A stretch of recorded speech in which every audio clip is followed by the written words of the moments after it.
This month's tech tip is all about the hidden tips and tricks found in Google Workspaces. Number 10, use Chrome built-in QR code generator to share links with ease.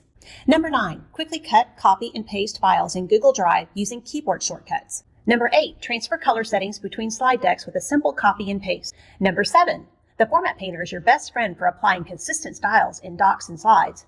Number 6, try voice typing in Google Docs to dictate your thoughts seamlessly. Number 5, publish docs and slides as well as links for effortless sharing without granting edit access. Number 4, highlight specific web page content with copy link to highlight in Chrome. Number 3, access file version history to review edits and name versions for easy tracking. Number 2, split text into columns in Google Sheets for cleaner data organization. And number 1, download Google Drive for desktop to sync and access files right from your computer. Use the enclosed resources to try them out for yourself and see how they can make your workflow smoother.